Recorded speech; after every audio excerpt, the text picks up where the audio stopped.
Hare Krishna, Dandavat Pranam Prabhuji. Hare Krishna. Hare Krishna, Dandavat Pranam. Devotees, Dandavat Pranam. Om Ajnanatimirandasya Jnananjana Shalakaya Chakshurunmilitam Yena Tasmai Shri Guruve Namaha. Nama Om Vishnupadaya Krishna Presthaya Bhutale Srimate Bhaktivedanta Swaminati Namine. Namaste Saraswati Deve Gauravani Pracharine Nirvishesha Shunyavadi Pashyatadeshatarine. Jai Shri Krishna Chaitanya Prabhu Nityananda Shri Advaita Gadadhar Srivasadi Gaur Bhaktavranda. Hare Krishna Krishna Krishna Hare Hare Hare Rama Rama Rama Hare Hare. Hare Krishna. Okay, we will continue with our prayer to open the doors of our hearts for Sri Jagannath Swami with Jagannath Ashtakam by Sripad Adi Shankaracharya. Anybody would like to sing today?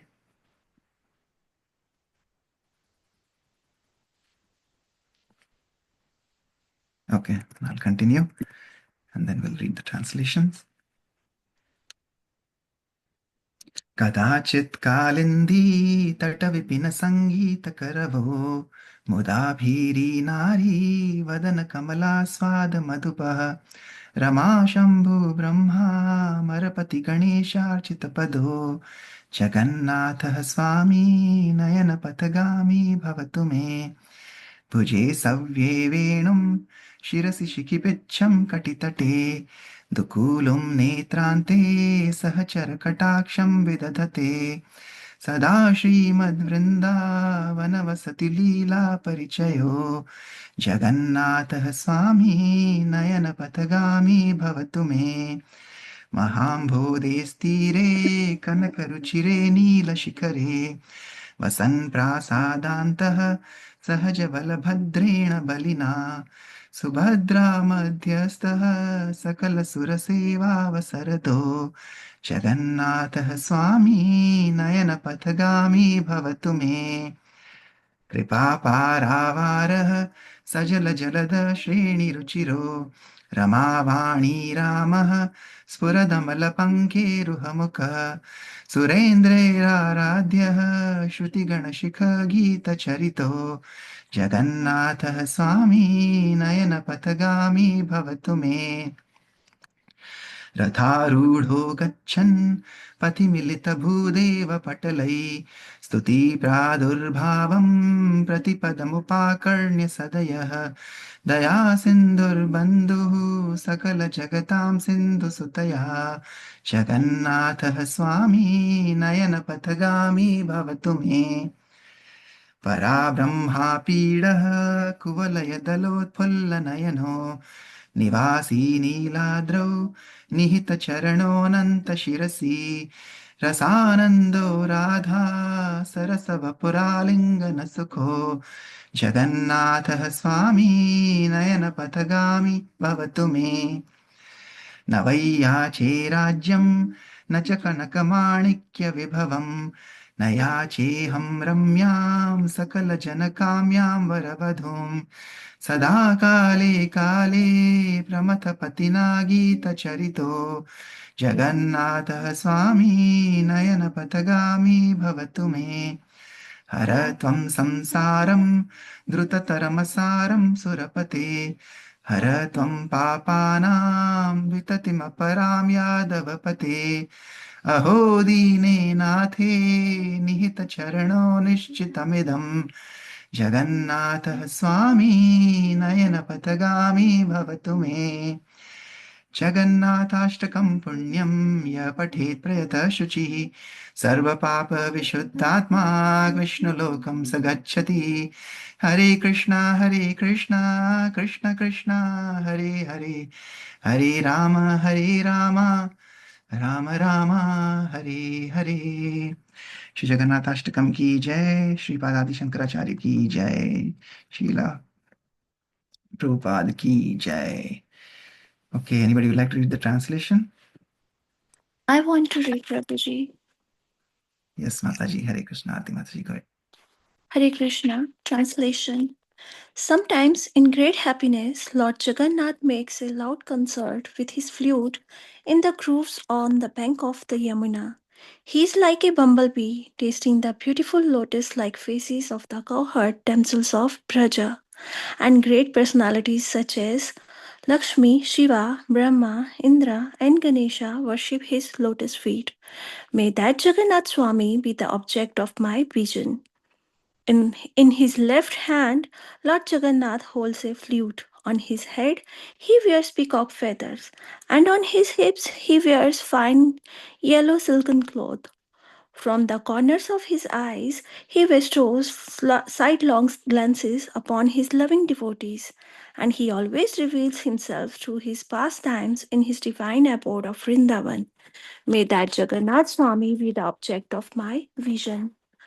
On the shore of the great ocean, within a large palace atop the brilliant golden Nilachal hill, Lord Jagannath resides with his powerful brother Balbhadra and his sister Subhadra, who sits between them. May that Jagannath Swami, who bestows the opportunity for devotional service upon all godly souls, be the object of my vision. Lord Jagannath is an ocean of mercy and as beautiful as row of blackish rain clouds. He is a storehouse of bliss for Lakshmi and Saraswati, and his face resembles a spotless, full blown lotus. The best of demigods and sages worship him, and the Upanishads sing his glories. May that Jagannath Swami be the object of my vision. When Lord Jagannath moves along the road on his Rath Yatra car, at every step large assemblies of Brahmanas loudly chant prayers and sing songs for his pleasure. Hearing their hymn, Lord Jagannath becomes very favorably disposed toward them. He is the ocean of mercy and the true friend of all worlds. May that Jagannath Swami, along with his consort Lakshmi, who was born from the ocean of nectar, be the object of my vision. Lord Jagannath, whose eyes resemble full blown lotus petals, is the ornament of Lord Brahma's head. He resides on Nilchala hill with his lotus feet placed on the head of Anantadev. Overwhelmed by the mellows of love, he joyfully embraces Srimati Radharani's body, which is like a cool pond. May that Jagannath Swami be the object of my vision. I do not pray for the kingdom, nor do I pray for gold, rubies, or wealth. I do not ask for a beautiful wife as desired by all men. I simply pray that Lord Jagannath Swami, whose glories Lord Shiva always sings, may be the constant object of my vision. O Lord of the demigods, please quickly remove this useless material existence I am undergoing. O Lord of the Yadus, please destroy this vast, shoreless ocean of sins. Alas, this is certain. Lord Jagannath bestows his lotus feet upon those who feel themselves fallen and have no shelter in this world but him.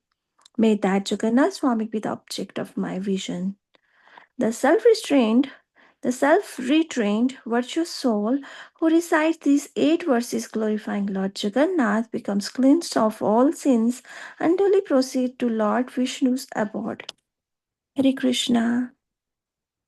Hare Krishna. Thank you, Mataji. This is self-restrained, self-controlled. That means, so that's good. It's a typo. So you read right first time. Hare Krishna. Okay. Hare Krishna. Okay. Thank Prabhuji, you. Lord Jagannath also has his own abode like Lord Vishnu in Vaikunt, in Golok Dham, or Vishnu's abode and Lord Jagannath's abode is same. It's the same, Mataji. Lord Jagannath is not different from Krishna. That is why in the very first stanza we said or here that he is holding his flute in the Right. groves of on the banks of Yamuna. So yes, it is Jagannath is Krishna, right? That's why we say Jai Gora, say Krishna, say Jagannath. Right? Ji. So the one who is Gora is Krishna and he is Jagannath. But all other incarnations of Krishna, like Narsingh Dev Ji, they have different abode, right? Yes, in Vaikuntha, yes. Okay, so Jagannath ji and Vishnu ji are same, so they have same abode, but the other incarnations, they have their own abode. Am I right, Prabhuji? Yes, yes, Mataji. Okay, thank you, Prabhuji. Thank you so much. Hare Krishna. Hare Krishna. Yes, as Jagannath is rolling in his rath, so like that, Prabhupada is also rolling, like the Lord. Jagannath, similarly, Jagat Guru is also going from one city to another city, just like Jagannath ji goes from one city to another city for his Rath Yatra. Now we are so blessed to have him and Baldev ji and Subhadra Mai in Cincinnati this weekend. And similarly, in Prabhupada Lilamrit, Prabhupada as Jagat Guru is rolling from one city to another. He's promising to the Lord that I'll build a wonderful temple for you, and he's fulfilling that promise. Yesterday we read he has moved from Mayapur to Vrindavan to Bombay. In all the three major cities, he has procured the land and he has installed Anantashesha. And he's well in Bombay, and in Vrindavan and in Mayapur. And so a lot of austerities also. We saw how Prabhupada's disciples are doing a lot of austerities. Yesterday was the day of Ekadashi, when we all voluntarily take up a lot of austerities.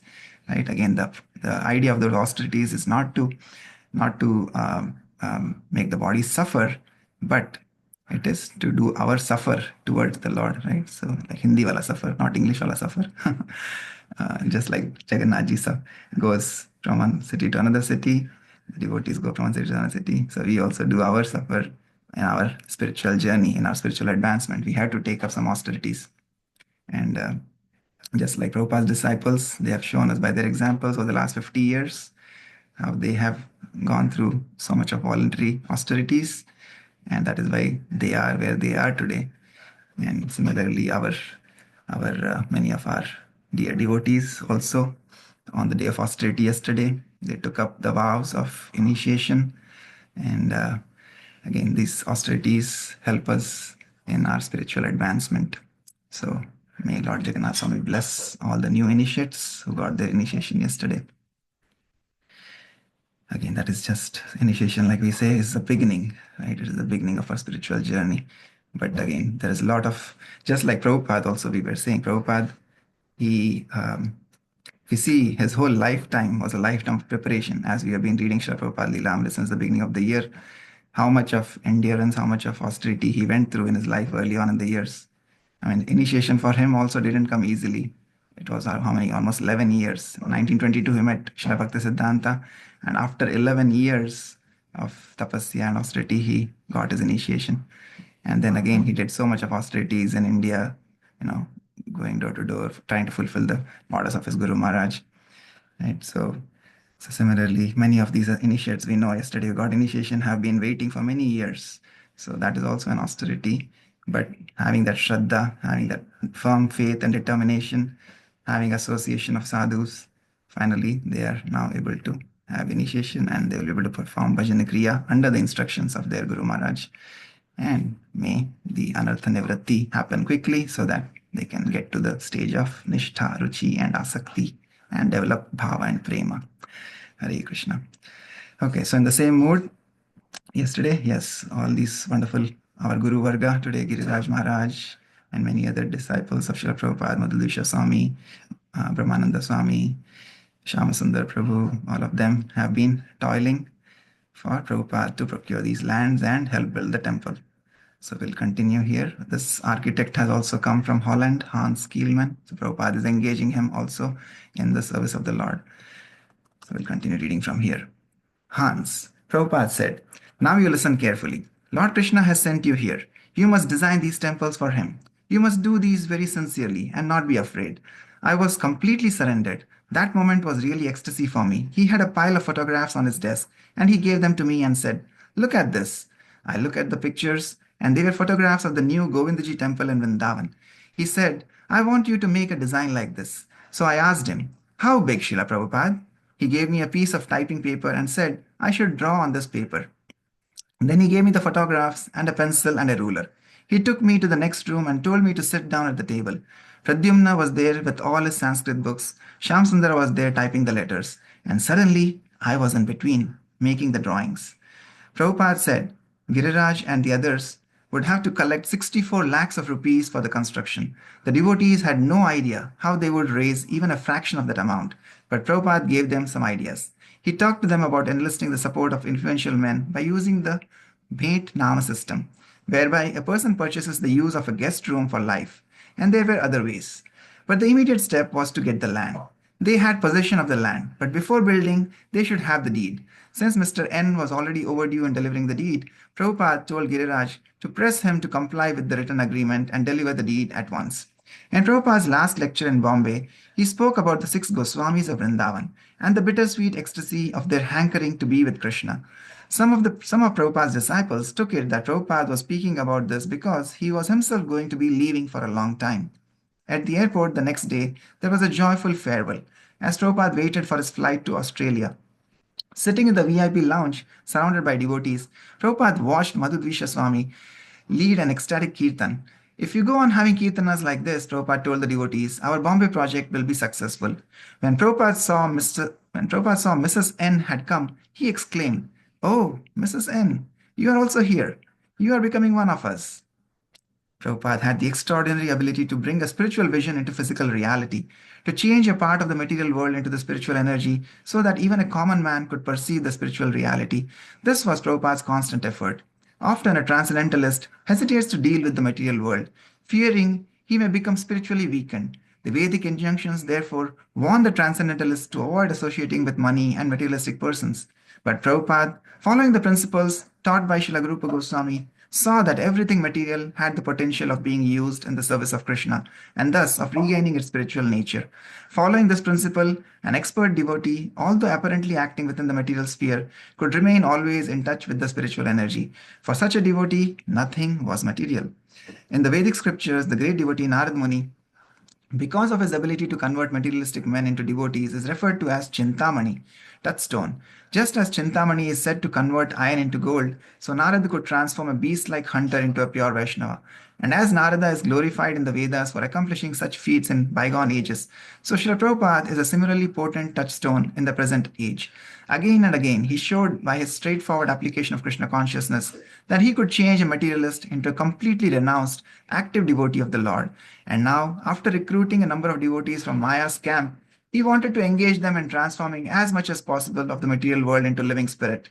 By his transcendental visionary words, he was attempting to convert stone and human energy into glorious spiritual temples. While ambitious materialists sometimes criticize transcendentalists as unproductive, Prabhupada, because of his constant activity, could never be so accused. Rather, people would criticize him as being a capitalist in the dress of a sannyasi. But such criticism never deterred Prabhupada. He was carrying out the desires of the previous acharyas. He had written this conclusion in his Srimad Bhagavatam even before coming to America in 1965. Therefore, all the sages and devotees of the Lord have recommended that the subject matter of art, science, philosophy, physics, chemistry, psychology, and all other branches of knowledge should be wholly and solely applied in the service of the Lord. Prabhupada wanted to convert significant portions of the material world into the spiritual world. In attempting to construct a spiritual city in Juhu, he realized he was launching a major attack against Maya. Within a few months, so many complications and headaches had already disturbed his plans, and more would come. The battle was just beginning. Sometimes Prabhupada's disciples found the work to be draining and stressful. They would become bewildered. They had come to the spiritual life for bliss, not for anxiety. Prabhupada's presence and his constant encouragement helped them remain steadfast. He knew that once they tasted the nectar of selfless dedication to Krishna, they would never accept anything lesser. He would encourage them, reminding them of the words of spiritual predecessors like Srila Bhaktivinoda Thakur, who had said, "Difficulties undertaken in the course of your devotional service, I will consider the greatest happiness." Hare Krishna. Okay, the theme of difficulties and austerities from Ekadashi to Dwadashi today. Hare Krishna. Okay, let's continue. Chapter 40. Around the world, but absorbed in Bombay. Prabhupada traveled with three disciples, Shyam Sundara as his secretary, Pradyumna as his servant and Sanskrit editor, and Nandakumar as his cook. The first stop was Singapore, where without explanation, immigration authorities refused Prabhupada entry into the country. Sympathetic Indians in Singapore had arranged for Prabhupada to lecture and had even mailed hundreds of invitations, but Srila Prabhupada, disappointed and feeling ill, had to continue the 12-hour flight to Sydney, April 1st, 1972. Prabhupada planned to stay a few days in Sydney before going to Melbourne. Although the Krishna consciousness movement was young in Australia, Prabhupada saw positive signs: devotees to initiate TV and radio appearances, and an interested crowd at his morning lectures in the temple. This was only his second visit to Australia. On his first visit almost a year ago, he had installed the deities Radha Gopinath and had prayed to them, "Now I am leaving you in the hands of the Malechhas. I cannot take the responsibility. You, please guide these boys and girls and give them the intelligence to worship you very nicely." Now, on returning and seeing the deities beautifully dressed and well cared for, he felt happy. After 5 busy days of preaching, he flew on to Melbourne. Upananda. In Melbourne, Prabhupada spoke at the town hall, and all the Melbourne hippies came. There was a man there called the Wizard. He used to be a professor at the university, but he resigned his post so he could carry out his shenanigans. He was very intellectual. He was dressed in a black cape and lettered, and he got up as soon as Srila Prabhupada asked for questions. He had a group of his own followers. First, he spoke very respectfully. "Excuse me, Your Divine Grace. I've been listening to your lecture, but I have one thing I would like to say in this regard. I believe that I am God. I am the center of the universe, and I will prove sometime next year that I am the center of the universe." Prabhupada said, "That's all right. Everybody is thinking like that. What makes you different?" Actually, the wizard's whole game was that he wanted to be different. His dress, everything. So Prabhupada exposed him as just another materialistic fool. Everybody started laughing and clapping. Auckland, April 14, 1972. The devotees had just opened a temple in New Zealand a few weeks before Prabhupada's arrival. Prabhupada stayed a couple of days and installed Radha Krishna deities. Bhurijana. Prabhupada installed large marble deities, but there was only one girl to take care of them. Prabhupada was insisting that the deities should be installed anyway and that they should be taken care of properly. He demanded that they should have many sets of clothes immediately.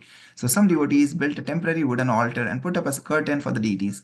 The curtains fell down, everything was going wrong, it was confusing and everyone was upset. So Srila Prabhupada just took over. He said, "Put this here, put that back up there, do this, do that." He completely took command of the whole situation. The devotees put the curtains back and Prabhupada said, "Get rid of this Vyasasan." And they took the Vyasasan out because it was so big and the room was so small that there was no room for the people. Prabhupada just put a mat on the floor and sat down on that. Prabhupada visited for one night in Hong Kong, where he lectured at a program arranged by Purijana and his wife, Jagat Tarini. Purijana. We had taught the Indian children to sing the prayers to the spiritual master, so we had them sing for Prabhupada. He looked at me and he was really pleased. Then he said, "Your wife said there are no interested people, but you have so many students here." I said, "You have so many students, Prabhupada." At the end of the lecture, Prabhupada asked if there were any questions, and a little Indian boy raised his hand and asked, "Who started the forest fire?" The boy was thinking of a forest fire mentioned in the Krishna book in Krishna's pastime, but all he said was, "Who started the forest fire?" But Prabhupada took the question in a different way, that this material world is like a blazing forest fire, just like the prayers of the spiritual master had described. So Prabhupada said, "No one started the forest fire. It starts automatically.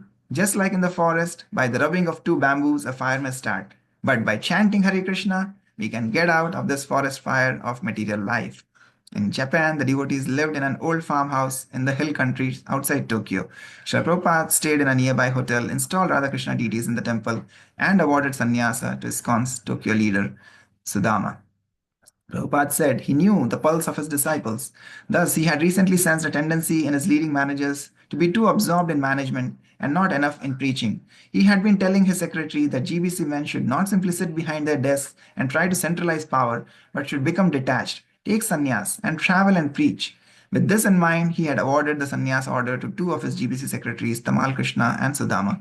Now he advised that they not give up their managerial burden, but follow his example of preaching and managing the GBC zones in a renounced spirit. Shyamasundara. Prabhupada's hotel room had rice paper walls and was very cold. It was like coming back into the northern climate, but without central heating. One day I came to Prabhupada's room for Mangala Aarti and I had a blanket wrapped around me. I said, "Are you cold, Prabhupada?" I could see that he didn't like the cold, but he wasn't going to let that stop him from serving Krishna. Nanda Kumar. At the Sunday feast, There were about 30 Japanese people, mostly young, and every single one brought Prabhupada the flower, put it at his feet, and paid full dandavats. They were so respectful. Prabhupada said that it was a good sign that these boys and girls are able to honor a saintly person. Purijana. We had arranged a program in Kobe. Many Indians and Sindhis lived there. It was a long journey out of Tokyo. They put Prabhupada on the third floor of the house, and there was no elevator. Prabhupada just put his chin out and walked right up, even though it was a tremendous effort for him. The engagement was arranged in such a poor way that on the same speaking program with Prabhupada was a Mayavadi sannyasi.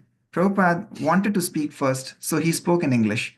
There were quite a few Indians there, about 100. Prabhupada explained very clearly and strongly that Krishna is God. Then the other sannyasi began speaking in Hindi. Prabhupada was just sitting there with his eyes closed, chanting japa. Suddenly, he looked at us and said, "Start Kirtana immediately." So we got up in the middle of the sannyasi speaking and started Kirtana. Prabhupada left quickly after the Kirtan. When we got back to the room with Prabhupada, he explained what had happened. He said, first he was preaching nicely, and then he started explaining a Panchopasana about the 5 different features of the Absolute. And then, when he said that the Supreme is ultimately impersonal, I could not tolerate it. Prabhupada said, I am like a lion when I'm out, and I'm a lamb when I'm at home. Prabhupada had business in Tokyo with his printer, Dai Nippon. He was greatly pleased with the faith Dai Nippon Printing Company placed in him, giving him hundreds of thousands of dollars credit just on his word. One of Dai Nippon's executives even approached him submissively, inquiring about whether his son, who had died a year and a half ago, had gone to the Buddha. A young Japanese executive who translated the older man's questions and Prabhupada's answers explained to Prabhupada. Since then, he has been very religious. He was the eldest son, Prabhupada asked. 20 years, youngest son. The two executives spoke briefly. He is asking how he can be relieved from such sadness when his son has died. Oh, yes, Prabhupada said. The point is that the success of everything depends on how Krishna is satisfied. That I have explained. He related the example of Sandipani Muni, the spiritual master of Krishna and Balaram. Sandipani Muni's son had died and he requested his 2 students, my dear boys, I lost my child very young. If you kindly bring him, then I will be very much pleased. So Krishna went to the planet of Yamaraja and brought his son back. So you try to satisfy Krishna and you will be blessed. Your son will be blessed. You pray to Krishna. Wherever your son may be, he will be happy. You believe in reincarnation, next birth? The young man spoke to the elder executive in Japanese. The older man nodded. Prabhupada continued, yes. So your son, he must have taken a body somewhere. So if you pray to Krishna, your son will be happy. He will benefit. When Prabhupada's GBC secretary for the Western United States, Karandar, arrived in Tokyo to assist in dealing with the Dai Nippon Printing Company, Prabhupada talked with him about his new project in Bombay. He also wrote 2 letters to Giriraj, urging him to begin constructing the Bombay buildings as soon as possible. He wanted Giriraj to model the temple after Jaipur's famous Govindaji temple and erect beside it a modern high-rise hotel. And then you shall have the perfect Juhu plan. Prabhupada said, Hans, now Surabhi, should finish the drawings and get the Sri Council's approval by June so that they could begin the foundation before the monsoon. I do not think that is possible, Prabhupada wrote, but if you can try for it, that will be nice. Okay, that was here. Yes, so we have to try. If you try, then that will be nice for pleasing Srila Prabhupada. Again, we see the speed at which he is going. It's just incredible.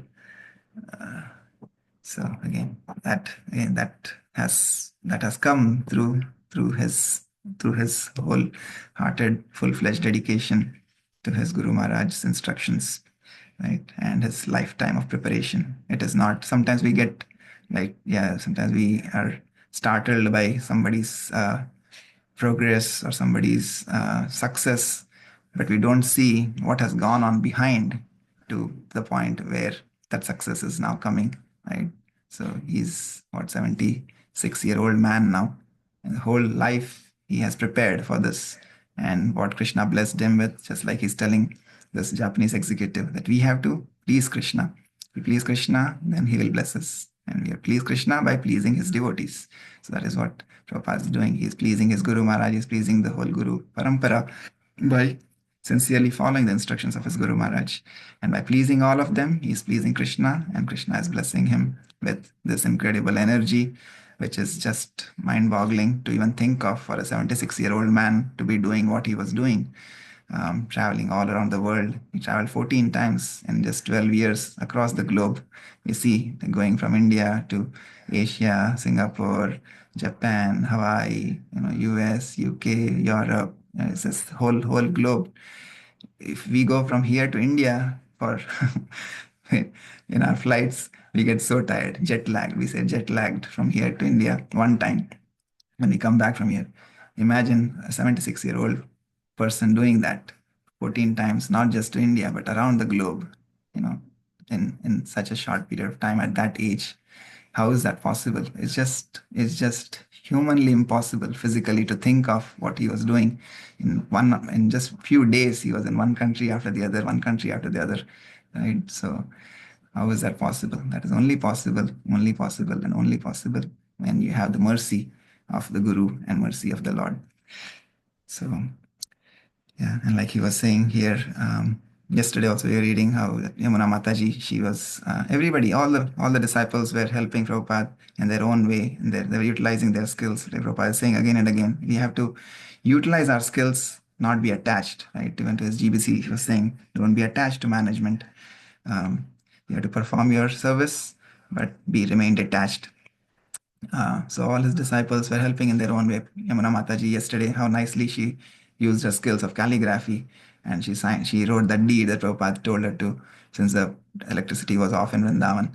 So she wrote it in golden letters, and she handed it over, and Prabhupada so proudly, took it up in his hands and showed, see, this is the talent of my disciples. Krishna blesses them with all the talents, and they're utilizing them in the Lord's service. So here Prabhupada is back in Japan, and I was remembering my Guru Maharaj, he always mentioned this point about Dai Nippon Company, and Prabhupada was in LA. He would hold this book, when the first copy of Nectar of Devotion, Bhakti Rasamrita Sindhu, had come out, published by Dai Nippon. Prabhupada, was so proud, and he held up in his hand, just like he held up the deed yesterday in Vrindavan. Like that, he held up in his hand. So he said, "This is the law book of Krishna consciousness. All the devotees of Krishna consciousness should study it sincerely." Right? So like that, Prabhupada is pleased by the services of his disciples, because they were again, just like he was dedicated to his Guru Maharaj, they were dedicated to their Guru Maharaj. Srila Prabhupada ki jai.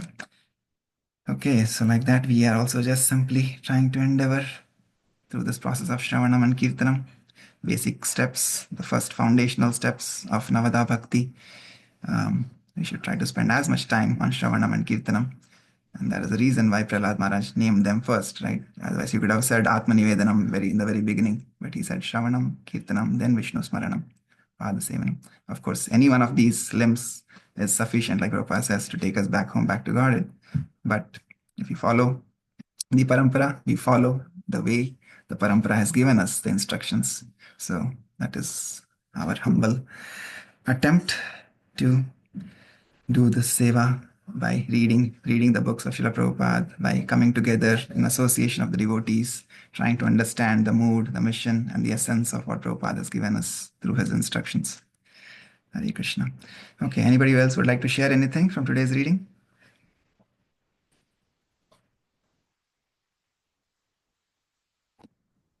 Hare Krishna, Prabhu. Dandavat Pranam. Hare Krishna, Dandavat Pranam Mataji. I just wanted to say that hearing Prabhupada Leelamrit in the morning sets up such a wonderful mood throughout the day. And it is all because of your consistency. So I thank you wholeheartedly to take this on and, read it with us and share your reflections. They are wonderful. Thank you so much, Prabhu. Thank you, Mataji. All glories to Shri Guru and Shri Gauranga.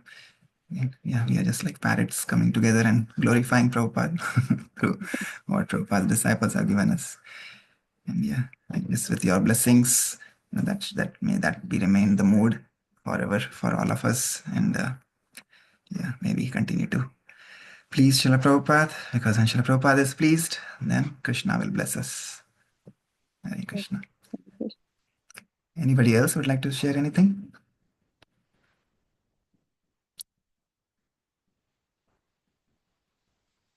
Okay. All right, if nothing else, then we'll stop here for today. Thank you, as always, for your wonderful and kind association. Vancha kalpatarubhyascha kripa sindhubhya eva cha patitanam pavanebhyo vaishnavebhyo namo namaha. अनंत कोटि वैष्णवृंद की जय। जगत गुरु शिला प्रभुपाद की जय। शिला प्रभुपाद लीलामृत की जय। निताई गौर प्रेमानंदे। हरि हरि बोल। Thank you, everybody. Hope you break your fast during the Parana time. Hari bol. Hari bol. Hare Krishna, everyone. Thank you. Can break the fast, like after the bath only we can eat, right? And